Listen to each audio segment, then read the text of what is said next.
नमस्कार दोस्तों, आज हम बात करेंगे सेक्शन 8 कंपनीज के बारे में।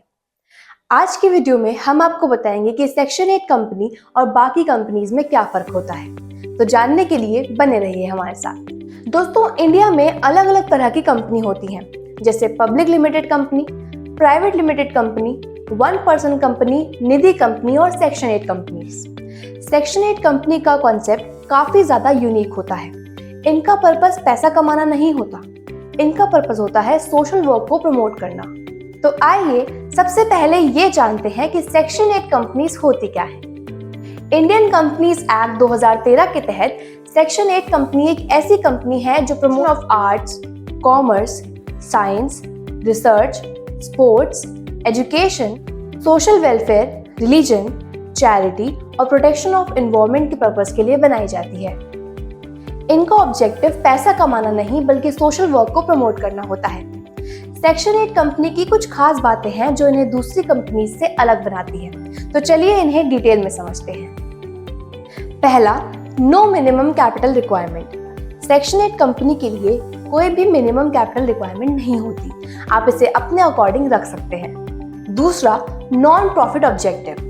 जैसा कि हमने पहले भी डिस्कस किया है कि इनका ऑब्जेक्टिव पैसा कमाना नहीं होता बल्कि सोशल कॉस्ट को प्रमोट करना होता है। तीसरा, टैक्स बेनिफिट्स। सेक्शन 8 कंपनीज को इनकम टैक्स के अंडर कई तरह के टैक्स बेनिफिट्स मिलते हैं।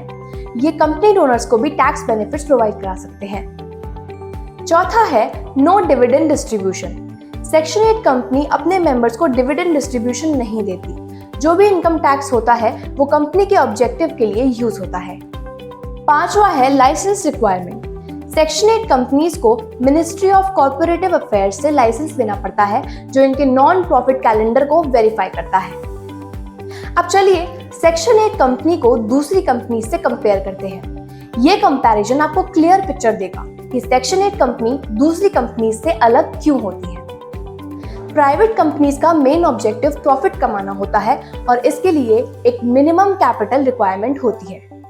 ये कंपनीज अपने शेयर होल्डर्स को डिविडेंड डिस्ट्रीब्यूशन करती है, लेकिन इन्हें लिमिटेड टैक्स बेनिफिट्स मिलते हैं। पब्लिक लिमिटेड कंपनीज का मेन ऑब्जेक्टिव भी प्रॉफिट कमाना होता है, लेकिन इनका मिनिमम कैपिटल रिक्वायरमेंट ज्यादा होता है और इन्हें भी लिमिटेड टैक्स बेनिफिट्स मिलते हैं। ये अपने शेयर होल्डर्स को डिविडेंड डिस्ट्रीब्यूशन दे सकते हैं।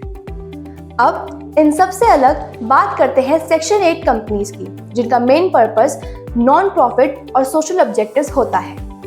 इनमें कोई भी मिनिमम कैपिटल रिक्वायरमेंट नहीं होती और ये अपने शेयर होल्डर्स को डिविडेंड डिस्ट्रीब्यूशन भी नहीं दे सकते, लेकिन इन्हें टैक्स बेनिफिट्स मिलते हैं जो कि डोनर्स को काफी ज्यादा अट्रैक्ट करते हैं। सेक्शन 8 कंपनीज के कुछ बेनिफिट्स भी हैं जो इसे और भी ज्यादा अट्रैक्टिव बनाते हैं। चलिए इसके एडवांटेजेस के बारे में बात करते हैं। पहला है क्रेडिबिलिटी। सेक्शन 8 कंपनीज की क्रेडिबिलिटी ज्यादा होती है क्योंकि ये MCA से कनेक्टेड और रेगुलेटेड होते हैं। दूसरा है एग्जेम्पशंस एंड बेनिफिट्स। इन्हें इनकम टैक्स के अंडर कई सारे एग्जेम्पशंस मिलते हैं और डोनर्स को टैक्स बेनिफिट्स भी मिलते हैं। तीसरा है separate legal entity. Section 8 company एक सेपरेट लीगल एंटिटी होती है जो डायरेक्टर्स और मेंबर्स को लिमिटेड लायबिलिटी प्रोवाइड कराती है। चौथा है परपेचुअल एग्जिस्टेंस। ये कंपनी परपेचुअल एग्जिस्टेंस रखती है, यानी कंपनी के मेंबर्स चेंज होने पर भी कंपनी एग्जिस्ट कर सकती है। तो दोस्तों, ये थी सेक्शन 8 कंपनीज के बारे में डिटेल्ड इंफॉर्मेशन जो इसे दूसरी कंपनी से अलग बनाती है। अधिक जानकारी के लिए आप हमसे संपर्क भी कर सकते हैं। अगर वीडियो पसंद आई हो तो लाइक करें, शेयर करें और हमारे चैनल को सब्सक्राइब करें। धन्यवाद।